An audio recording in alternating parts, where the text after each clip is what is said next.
ಮೂಗ್ ಹಚ್ಚಂತಾನೆ ಇಲ್ಲ, ಹೆಪ್ಪಟ್ಟು ಹಚ್ಚಂತಾನ. ಅಯನೇ ಹಸ್ತು ಭಗವತ್ತರ ಹಾವೇನ ಹೇಳ್ತು, ಈ ಕೈಯೊಳಗ ಪರಮಾತ್ಮ ಅದನ, ಈ ಬೆರಳುಗಳು ಸಾಮಾನ್ಯ ಅನ್ಬೇಡ್ರಿ. ತಾಯಿ ತಂದೆಯ ಪ್ರೇಮ ಹರಿಯುವುದೇ ಇದರ ಮೂಲಕ. ಕಾಲಿಗೆ ಯಾಕೆ ನಮಸ್ಕಾರ ಮಾಡ್ರಿ ಅಂತಾರ? ಅವ್ವಾಪ್ಪ ಏನ್ ಸಿಗ್ತದೆ ಮಗ ನಮಸ್ಕಾರ ಮಾಡಲ್ಲ? ಏನ್ ಹೊಟ್ಟದಾಯ್ತಾರ? ಏನ್ ₹100 ಸಿಗ್ತದ? ಏನಾದ್ರು ಗೌರವ ಘನತೆ ಹೆಚ್ಚಾಯ್ತದ? ಅವರಿಗೇನೂ ಇಲ್ಲ.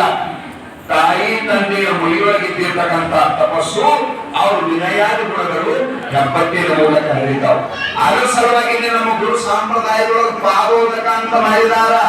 ಪರಮ ಯೋಗೀಶ್ವರನಾಗಿರ್ತಕ್ಕಂಥ ಸದ್ಗುರು ಅವನ ತಪಸ್ಸು ಎಲ್ಲಿ ಹರಿತದ ಅಂದ್ರೆ ಊರುಗಳ ಮೂಲಕ, ಹೆಬ್ಬಟ್ಟು ಇವು ಕೈ ಬೆರಳುಗಳ ಮೂಲಕ ಹರಿತದ ಅಂತ ತಿಳ್ಕೊಂಡು ಸಾರುಗಳ ಹತ್ರ ಹೋಗಿಪ್ಪ ಆಶೀರ್ವಾದ ಮಾಡಿ, ಜನ ನಮ್ಮ ಯಾರು ಕೈ ಹಚ್ಚ್ರಿ, ಯಪ್ಪ ನಮ್ಮ ತೆರಿಗೆ ಕೈ ಇಡ್ರಿ, ಯಪ್ಪ ನಮ್ಮ ಮನೆಯೊಳಗ ಪಾದ ಹಾಕ್ರಿ ಅಂತೇಳಿ ಯಾಕೆ ಅಂದ್ರ ಆ ಪಾದದ ಅಂಗುಷ್ಟದ ಮೂಲಕ ಅವ್ರ ತಪಸ್ಸು ಹರಿದು ಬರ್ತಾರೆ. ತಾಯಿ ತಂದೆಯ ಪ್ರೇಮ ನಮ್ಮ ಮಗುವಿನೊಳಗ ಹರಿಬೇಕು. ಮಗುವಿನ ಹೃದಯ ಪ್ರೇಮದಿಂದ ಸಾರ ಆಗ್ಬೇಕಂದ್ರ ಅದು ನಿತ್ಯ ತಾಯಿ ತಂದೆ ನಮಸ್ಕಾರ ಮಾಡ್ತಂದ್ರ ಹೆಂಗ ಮೊಬೈಲ್ ಚಾರ್ಜ್ ಮಾಡ್ತೇವಲ್ರಿ, ಮೊಬೈಲ್ ಏನ್ ಕಿಮ್ಮತ್ತಿಂದ ಯಾಕಿರ ₹1,00,000 2 ಲಕ್ಷ ಮೊಬೈಲ್ ಇದ್ರು ಸಹಿತ ಆ ಮೊಬೈಲ್ ಚಾರ್ಜ್ ಮಾಡೋದು ಬಹಳ ಜರೂರಿ ಇದೆ. ಮೊಬೈಲಿನೊಳಗೆ ಚಾರ್ಜ್ ಇಲ್ಲ ಅಂದ್ರ ಅದು ಏನು ಕೆಲಸಕ್ಕೆ ಬರಂಗಿಲ್ಲ.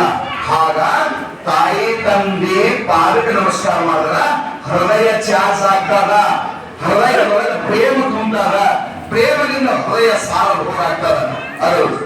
ಅದರ ಸಲುವಾಗಿ ಇವತ್ತು ಅಪ್ಪನವರು ಬಹಳ ಸುಂದರವಾಗಿರುವ ಕಾರ್ಯಕ್ರಮವನ್ನ ಆಯೋಜನೆ ಮಾಡಿ, ಅಪ್ಪನ ಮುತ್ತು, ಮುತ್ತು ಅಂದ್ರೆ ಪ್ರೇಮ. ಮುದ್ದು ಯಾವಾಗ ಕೊಡ್ತಾನ? ಪ್ರೇಮ ಇದ್ದ ವಸ್ತುವಿಗೆ ಕೊಡ್ತಾನ. ಮುದ್ದು ಪ್ರೇಮದ ಕೊನೆಯ ಸ್ಥಿತಿ ಅದ. ಬಹಳ ಜೀವ ಬಂದಂದ್ರೆ ಏನ್ ಮಾಡ್ತೀರಿ? ಆ ಖುಷಿಯಿಂದ ಬಹಳ ಜೀವ ಬಂದವರು ಓಡ್ಕೊಂತ ಹೋಗೋದಕ್ಕೆ ತಗೊಂಡು ಎಲ್ಲಿ ಹಚ್ಕೊಂಡು ಅದಕ್ಕೆ ಮುಖ ಹಚ್ಚಿ ಪಟಾ ಪಟಾ ಪಟ ಮುದ್ದು ಕೊಡ್ತೀವಿ. ಆ ಪ್ರೇಮ ಹೊರಗಡೆ ಇಲ್ಲ ಅಂದ್ರೆ ಬಹಳ ಜೀವ ತಿಂತವರು ಕಣ್ಣಾಗ ನೀರು ಬರ್ತಾರ. ಆ ಪ್ರೇಮದ ಅತಿರೇಕ ಸ್ಥಿತಿ ಏನದ ಅದು ಮುದ್ದಿನೊಳಗ ಮುಕ್ತಾಯ ಬರ್ತದ. ಹೃದಯದ ಪ್ರೇಮ ಮುದ್ದಿನೊಳಗ ಮುಕ್ತಾಯ ಆಗ್ತದ. ಅದರ ಸಲುವಾಗಿ ತನ್ನ ಹೃದಯದೊಳಗೆ ಎಷ್ಟು ಪ್ರೇಮದ ಆ ಪ್ರೇಮ ಮಗುವಿಗೆ ಧಾರೆ ಎರೆಯುವುದರ ಸಂಕೇತ ಮುತ್ತದ.